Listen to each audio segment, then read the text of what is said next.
One of the most important things to remember when you're talking about happiness and wanting to be happy is that happiness is not a destination. Happiness is a mindset. With that being said, you can't be happy when you've reached your goal or when you're this or when you're that. That's not how it works. You're happy when you choose to be happy.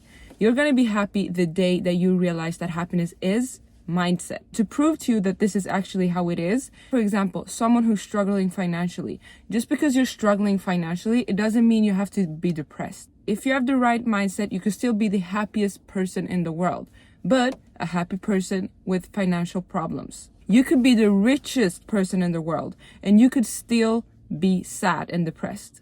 It's because it's all about mindset. And this is how you're going to change your mindset in order to become happy. The first thing you're going to do is you're going to be the one cheering the loudest when other people succeed. Because one thing that you have to realize is that if you want positivity, you're going to have to give positivity to people. So, for example, if you see someone on the internet just bought a house or something, don't be one of those people who envy them just because you don't have what they have right now. Because someday it will be your turn. Someday you'll be able to afford a house, a car, everything that you want. But for now, it's that person's turn. And you cannot stay mad at a person just because you're not in their position right now. Because the day that you succeed, these people will envy you because that's how you were to them. So, if you want positivity, start by being positive and you'll receive it back. Think about that one high school teacher that everyone hated, right? That teacher had the toughest time, okay? Just because she or he gave away negativity and received it back. Think about that teacher that was great and everyone loved. The teacher gave away positivity to you. Therefore, your class gave away positivity to the teacher and it became so much easier for him or her to teach. Because, again, what you give out, you will receive. Because when you love your teacher, for example, you respect them. And when you respect them, you will make everything easier for them because you genuinely like the person. And that's why I'm telling you, don't make it hard for people to love you by making it hard for them to love themselves. Be happy for them and your turn is going to come. The second thing you have to realize is that you can have fun and be happy whilst wanting something better for yourself. Wanting to be rich, wanting to have the best life for yourself will cost you so much stress, especially when you're young and you want a lot for yourself and you have big goals, because that's the only thing you will be thinking about, because you won't go a day without thinking about your dream life and how to achieve it, and you know that the time is ticking and you have to do something. And while you're working hard towards your goals, you have to enjoy life. Let's say you're 20 years old and you have your goals and you're reaching for your goals every single day and you're doing something every day in order to reach your goals. That's great. But you also have to realize that life is not meant for just hustling and working hard all the time. Pause for a minute and enjoy life, because someday you're going to be 70 and you're going to look back at when you were 20 years old and wish you had enjoyed your time more, because you're 20 years old one time and that time passes so fast. So have fun and enjoy your life while working hard. If you're not enjoying your time right now, when are you going to enjoy it? You don't know if you'll die tomorrow. You don't know when you will die. Therefore, treat every single second like it's your last second. I also want you to realize that things that have happened to you in the past doesn't have to define you as a person today. We have people out here who has been abused their whole life, and either later in life you'll choose to abuse others or you will help the abused people.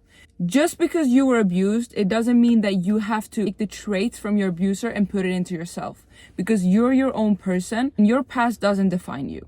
If people were to think that their past defined themselves, we would have been so fragile. Imagine something happened to you today and tomorrow that defines you as a person. You would be a new person every single day. That's why I want you to build a foundation of how you are, build yourself up, and don't let situations change that. Because you're a person, you can't be changing yourself after every single thing that happens every day. And in order to reach this strong foundation, you have to be emotionally stable. And how do you become emotionally stable? You deal with your emotions by recognizing them. If you're sad, let yourself be sad, let yourself process what's going on, but don't let your sadness turn into action. Don't allow yourself to say bad things to people or do bad things to people just because you're feeling angry at the moment. So deal with your emotions by being a grown up and teach yourself that you can handle your emotions without being aggressive and without saying things. If you feel like you have to say something really bad, just go away and be by yourself. Learn how to handle your own emotions, because that is what's going to make you a strong person with a strong foundation. Don't ever let the past define you. Don't ever let other people's action be the reason as to why you're a failure. Don't ever let other people's emotion be the reason as to why you are acting bad. Another thing is to don't fear rejection. I heard this quote once, and it was, "You might be the sweetest peach on the tree, but not everybody likes peaches." And what does this mean? This means that you might be the best person ever, the greatest personality, but you're just not someone's type. Or you might have the best qualities for work, but maybe you're just not right for that workplace. God will put you in places where you belong. And if you get rejected, allow yourself to be rejected and keep on moving. Keep on working hard to come to your goal.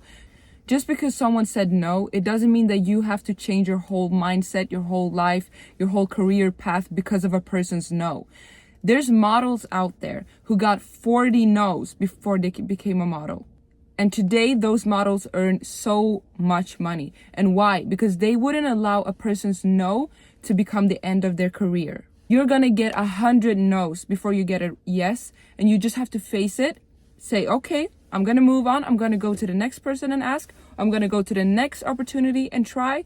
Because just because a person said no, it doesn't mean that you have to change your whole life for that one person. And you should be thankful that you got a no. You should be thankful that the person who said no to you doesn't want you there. Because maybe if you would have been there, you wouldn't have reached your fullest potential. Sometimes God doesn't put you in places because he knows that you're meant for so much more.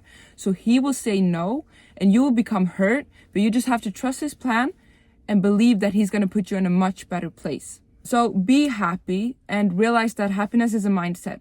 As long as you want to be happy and you're trying to be happy, you're going to be happy. And don't wait for people to make you happy or opportunities to come in order for you to feel happy, because happiness is within you. Happiness is not a destination. Remember that.